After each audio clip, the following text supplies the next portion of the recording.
Ini end credit rolling juga, ini blooper ya kalau di film.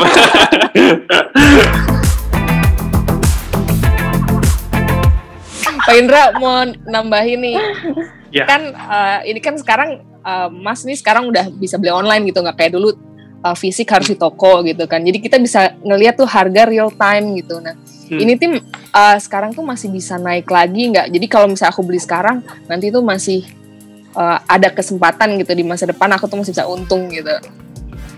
Kalau di masa depan pasti akan menyusul ke angka tersebut pasti, gitu kan. Nah cuman yang problem itu adalah sekarang kenaikan itu nggak wajar. Kenaikan itu adalah karena nilai tukar kurs rupiah kita yang melemah, Mbak.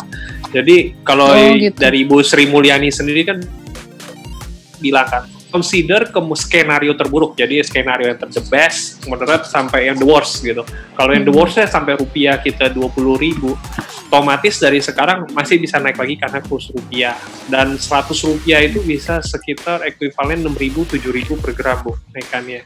Jadi kalau sekarang kurs kita sekitar 17.300, berarti masih ada ruang sekitar 2.700. Itu bila in case skenario terburuk benar-benar terjadi ya Bu ya, kurs rupiah kita benar-benar melemah sampai segitu buruknya. But let's hope jangan sampai terjadi ke sana sebenarnya gitu. Iya, jangan sampai gitu aja. Jadi itu sih. Jadi kalau misalnya Ibu tanya dalam waktu singkat ada possibility buat naik ke situ nggak? Ada gitu. Tapi ya saya sih nggak berharap buat sampai naik ke sana. Jadi kalau sementara yang udah pegang, yang better pegang aja gitu kan. Buat jaga-jaga. Kalau buat nambah ya nambah sebatas secukupnya, memang udah sesuai dengan rencana keuangan kita saja gitu. Tapi kalau untuk spekulasi, I cannot comment on that actually. dan saya bukan tipe yang spekulasi gitu, karena berkali-kali spekulasi pun juga saya nggak bagus di situ. Jadi saya nggak kasih saran. Oke. Jadi kalau memang udah pengen simpen ya simpen aja. Kayak dulu aku waktu buat S2 gitu ya, cocok aja gitu ya sebenarnya. Betul. Jadi kalau misalnya kayak kalau misalnya kita ngomong long term, pasti akan ada setelah kurs rupiah ini menguat, pasti akan ada harganya, pasti akan balik lagi kembali ke harga tertinggi. Pasti ada gitu. Dan selama ada perekonomian dunia inflasi, pasti selalu naik secara harga rupiah kita. Dan keuntungan kita di Indonesia adalah kita ada kurs rupiah, itu yang bikin kita ketolong. Jadi waktu di internasional di Amerika, mereka kan pakai US dollar per troy ounce. US dollar per troy ounce dari sempat paling tinggi waktu itu 2013 1.900, turun sampai ke 1.300 dolar, 600 dolar per troy ounce. It's a huge down gitu. Tapi kita ketolong apa? Kurs rupiah kita dari 9.000 ke 12.000. Jadi di luar negeri mungkin berasa investasi emas turunnya, tapi kalau di kita di Indonesia justru malah kita ketolong. Ketika US dollar troy ounce turun, kurs rupiah kita juga ikut melemah, jadi mendongkrak harga emas juga. So ya enaknya di Indonesia itu sih saya lihat. Buat investasi. Oke. Jadi karena di sini tuh kayak aku mau cerita sedikit, Mbak Reksa ini kan sekarang udah invent a new business line, yaitu dengan Mbak Reksa Go, yaitu Mbak Reksa Emas di sini. Nah, Mbak Reksa Emas sendiri itu adalah kayak platform supaya yang bekerja sama dengan Indogo, bener nggak Pak? Betul. Kebetulan kan satu visi ya, jadi kita ngebantu. Iya. Pak, lebih supaya merata gitu ya, supaya gain a lot of investor juga. Nah di sini tuh karena Mbak Reksa Podcast tujuannya untuk memberikan tips, mungkin Pak Indra sendiri itu bisa memberikan kayak tips menabung atau menginvestasi emas itu gimana sih gitu? Oke, pertama tentukan tujuan kita dulu, karena dalam investasi kita harus ada tujuan. Tanpa ada tujuan kita bakal ada motif. Kalau misalnya kita nggak punya tujuan, kita nggak bakal punya motivasi yang jelas. Nah, at least dari situlah nanti hal itu yang akan mereminder kita setiap bulan. Oke, gue harus sisihin sekian, karena gue mau jalan-jalan ke Jepang atau whatsoever kayak gitu kan. Tergantung dari tujuannya gitu. Itu tips yang pertama. Begitu kita udah jelas tujuannya. Kedua tips saya adalah disiplin. Pastikan selalu disiplin. Kalau misalnya agak malas-malas, lihat balik yang tips pertama. Tujuan kita apa sih sebenarnya kan gitu. Mungkin kalau udah berkeluarga ya mungkin ini buat untuk uang pangkal sekolah anak saya yang saya udah pilih nih, sekolahnya bagus nih, swasta atau apa gitu kan. Nah, terus yang ketiga itu Kalau misalnya mau mungkin masuknya lebih ke tepat entry point ya.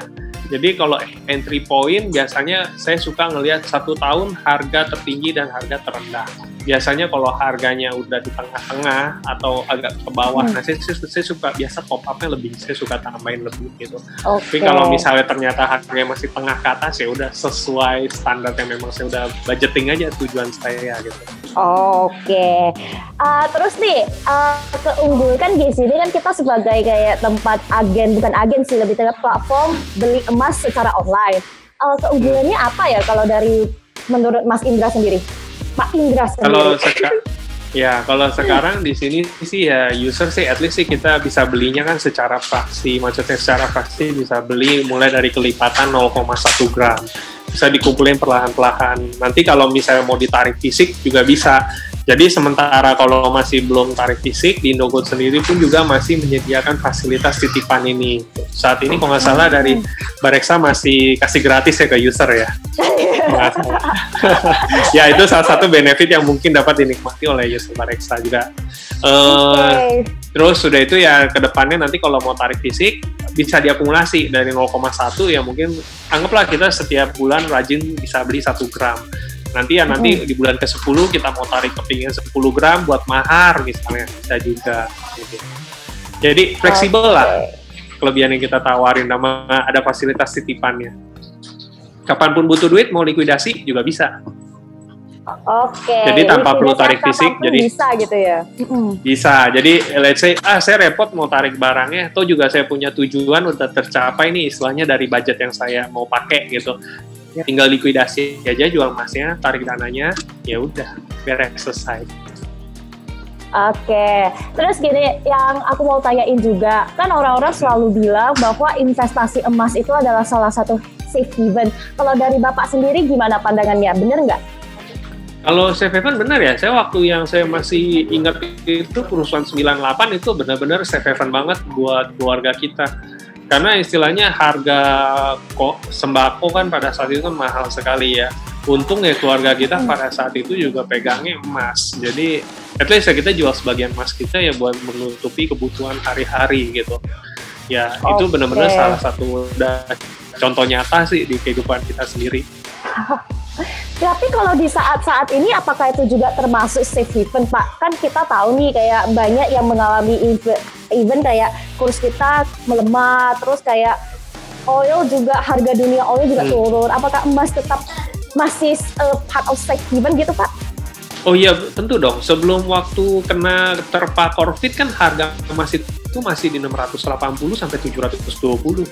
Sekarang udah 840 ribuan. Jadi at least kalau jual emas beli masker ya bisa lah ya. Untuk kesehatan ya Pak, jual emas 1 gramnya untuk beli masker ya. Oke Pak. Wow. Berarti kayak di sini itu kayak we get a lot of insight. Bareksa sendiri juga merasa wow, ternyata kayak selain dari investasi reksadana, ternyata emas itu juga salah satu part of investasi yang for the long term gitu. Tapi dari sini itu bisa aku assume bahwa benar kan kalau investasi emas itu adalah salah satu tipe risk profile yang konservatif? Betul sekali, sangat konservatif karena tujuannya pada saat itu adalah sebagai untuk melawan inflasi sama insurance saja, that's it. Jadi kalau inflasi makin naik kenceng ya otomatis portfolio aset emas kita juga akan naik juga gitu. Tipikal konservatif tapi period waktunya long term gitu lah ya Pak?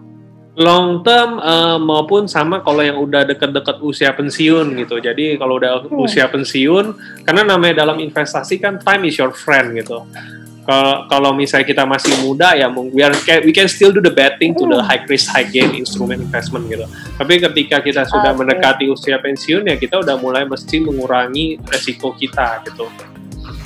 Oke, Mas. Sebenarnya dari kami udah cukup banyak. We already gain a lot of insight. Mungkin dari Mas Indra boleh nih kayak kasih motivasi nih untuk nanti penonton yang akan menonton Bareksa Podcast ini, terutama untuk millennials kayak dalam investasi emas. Mungkin kata-kata motivasinya boleh ditambahkan? Aduh, saya bingung kalau kata-kata motivasi ya.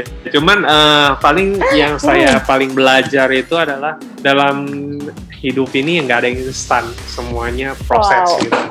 Jadi investasi di reksadana pun juga hal yang sama gitu. Jangan kita ngelihat wah situ sudah untung berapa ratus persen, berapa ribu persen gitu. Mungkin kita sering dengar teman-teman kita yang main investasi yang lebih agresif gitu. Jadi stick to your plan gitu kan. Every is a process, time is your friends.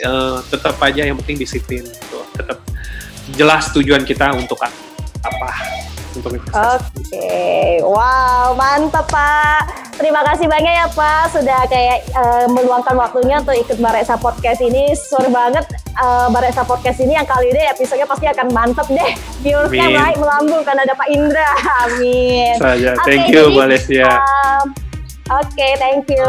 Jadi this is the end dari Bareksa Podcast. Jadi kayak aku mau tarik kesimpulannya bahwa dari narasumber kita sendiri itu juga bilang bahwa investasi emas bukan sesuatu yang kayak istilahnya agresif, tapi melainkan konservatif. Dimana tips-tips untuk misalnya para kaula muda yang ingin menabung investasi emas, yang pasti satu harus punya tujuan. Bener ya Pak?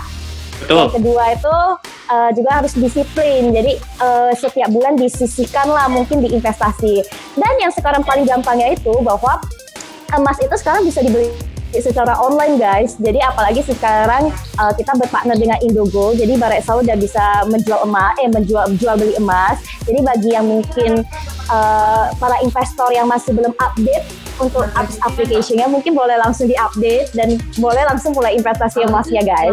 Oke, so this is the end. Terima kasih banyak untuk Pak Indra, Mbak Hanum, dan terima kasih juga untuk orang-orang yang udah menonton. Jangan lupa subscribe dan follow channelnya Bareksa Podcast. See you on the next episode. Bye-bye. See you, bye-bye. Thank you.